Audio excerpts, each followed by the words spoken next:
নির্বাচনী কর্মী সভাতে কেন্দ্রীয় বাহিনীকে প্রচ্ছন্ন হুমকি তৃণমূল কংগ্রেসের। মালদা উত্তর লোকসভা কেন্দ্রের প্রার্থী তথা সদ্য প্রাক্তন আইপিএস আধিকারিক প্রসূন বন্দ্যোপাধ্যায়ের। কেন্দ্রীয় বাহিনীর উদ্দেশ্যে তিনি বলেন, এত বিএসএফ প্যারামিলিটারি সবাইকে বলছি আইনের মধ্যে থাকুন, আমরা আইনের মধ্যে আছি, নির্বাচন ফ্রি ফেয়ার হোক, প্যারামিটারি যদি ভয় দেখায়, আমার নাম প্রসূন ব্যানার্জি, আমি আছি।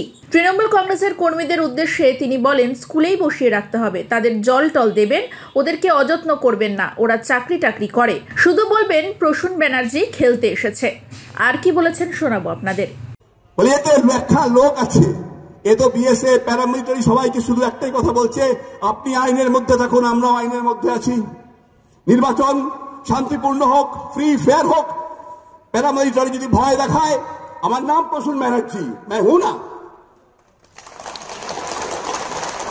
দেখুন না, নির্বাচন সদনকে বসে রাখতে হবে এখানে, এই স্কুলেই খায় ভালো করে জল টল মা ওরা আপনারা দিয়ে দেবেন, ওদেরকে কোনো অযত্ন করবেন না, ওরাও চাকরি টাকরি করে, কোনো যত্ন করবেন না, শুধু বলবেন প্রসূন ব্যানার্জি খেলতে এসছে।